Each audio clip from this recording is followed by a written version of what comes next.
Hello, and welcome to the McDuffie Minute Podcast, where McDuffie County residents can hear important information about the governments of McDuffie County, Thomson, Deering, the school system, and all points between. I'm one of your hosts, Christopher Wells. And I'm Jason Smith. Each October, the school system identifies its Teacher of the Year, who goes on to represent the county in the state contest. This year, our Teacher of the Year is a homegrown bulldog. Dottie Thomas is a 2004 graduate of Thomson High School, where she's been serving as a math teacher for the past 5 years. Today, she joins us as McDuffie County's newest Teacher of the Year. Congratulations, Dottie, and thank you so much for joining us.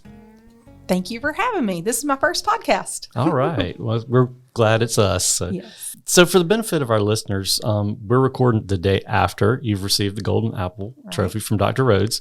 The emotions are still fresh, I'm sure.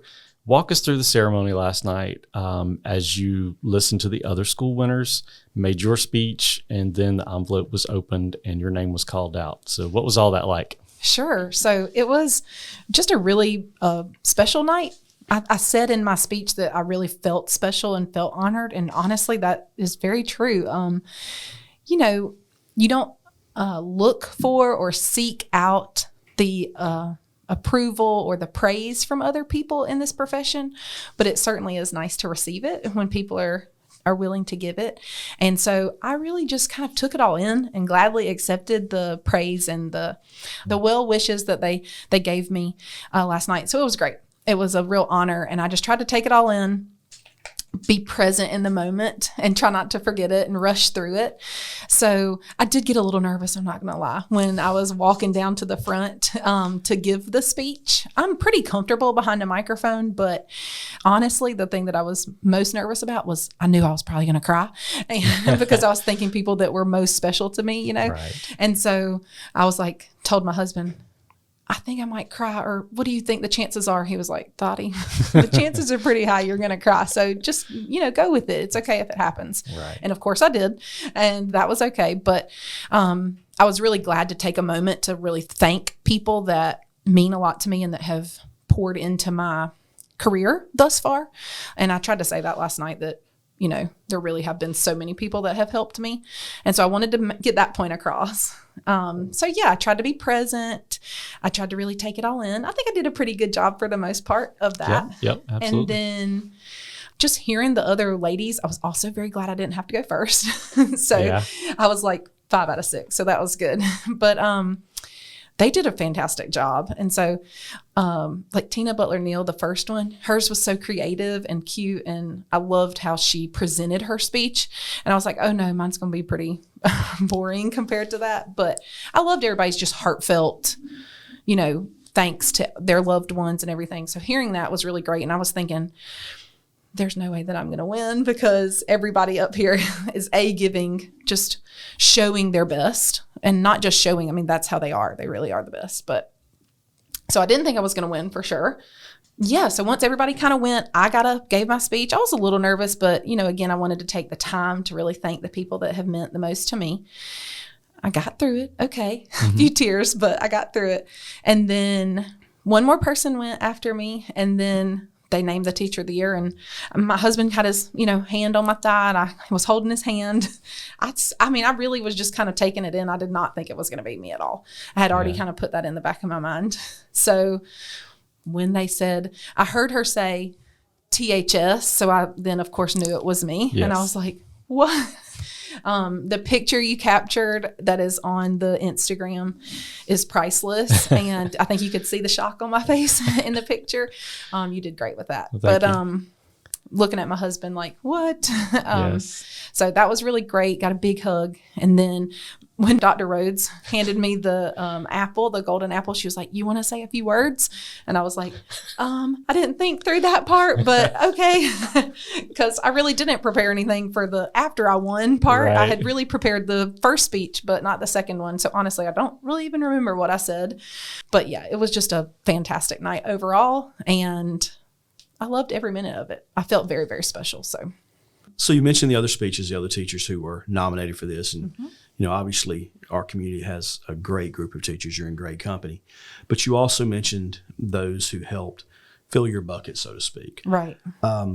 You're familiar with this community. You grew up here. Mm-hmm. Tell us a little about your background, how you came from Thomson to become a teacher. and what this community means to you. Okay, so my background, born, raised here, lived in the same house my whole life, and went through all the McDuffie County schools, Maxwell, Thomson Elementary, Norris, the middle school, and the high school. And I graduated from THS in 2004.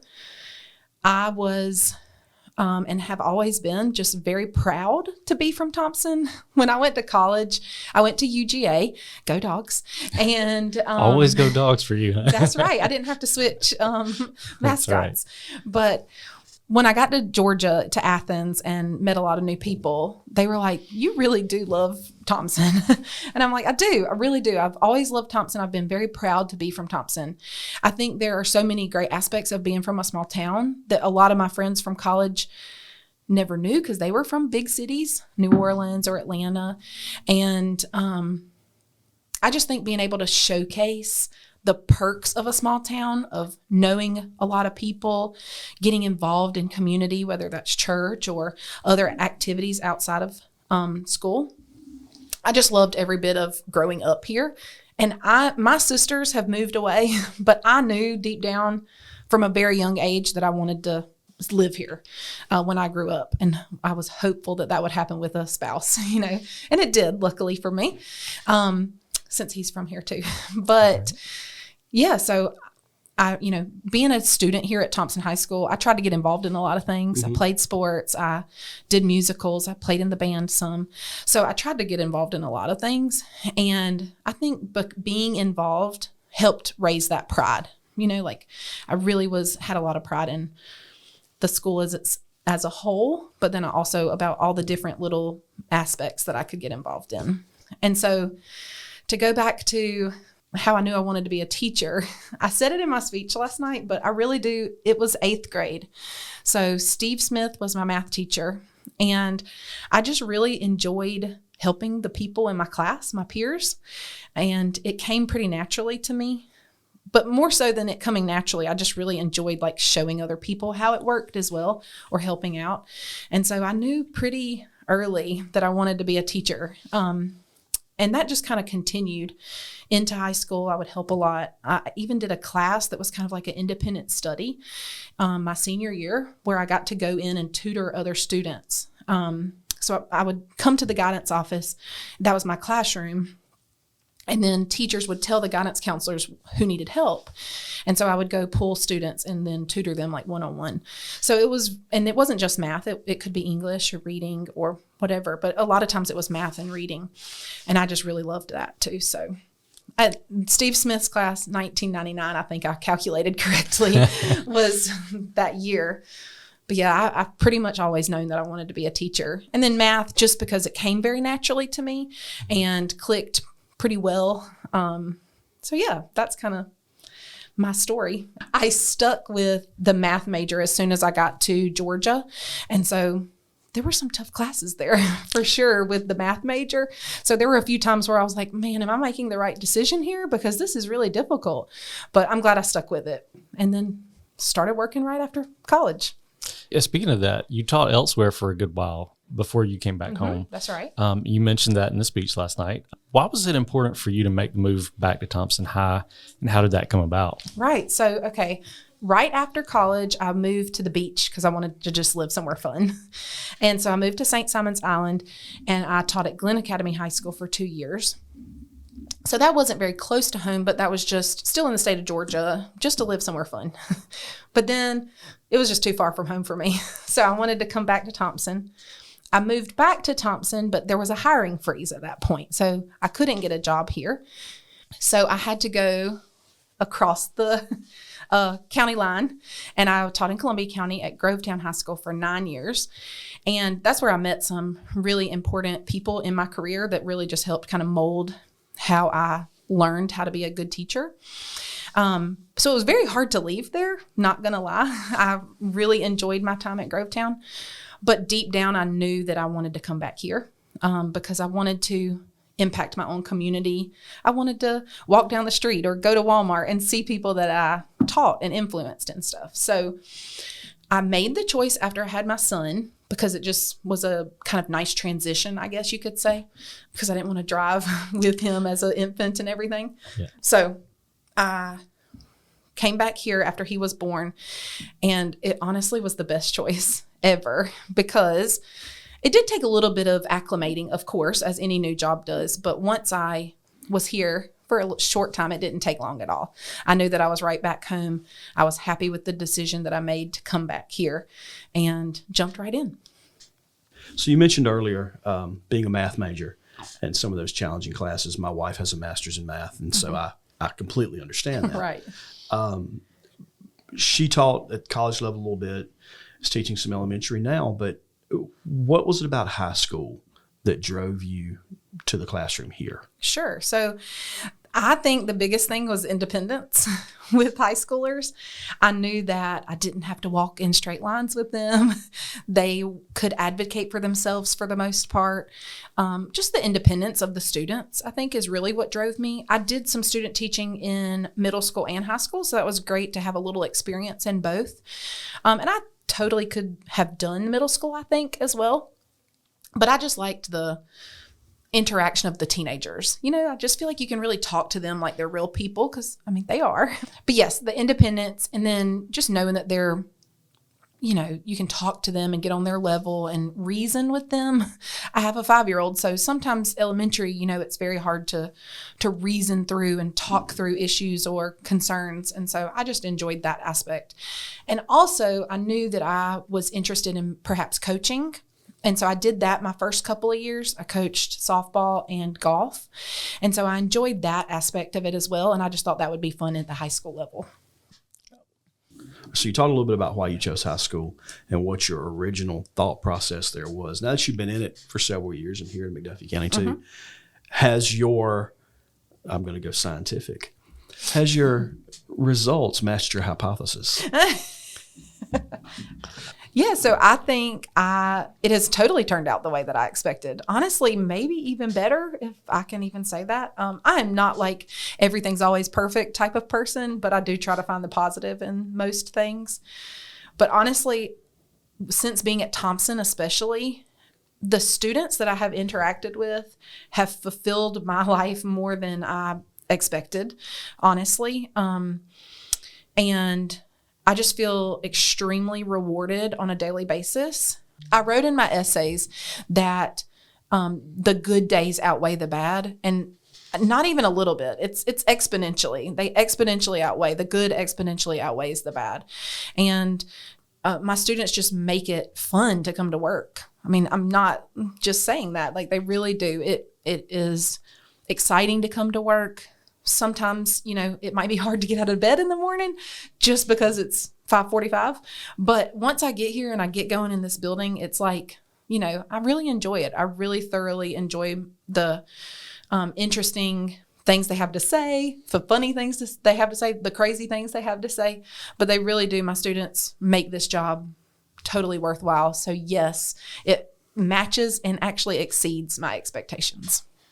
During the ceremony, you thanked a lot of people who you said helped you to kind of get where you are today. I want to also give you that opportunity to thank them on our podcast. Sure. So if you'd like to shout those people out, please take it away. Sure. And just for the record, it's okay to cry here too. Thanks. Oh man, I don't want to cry today.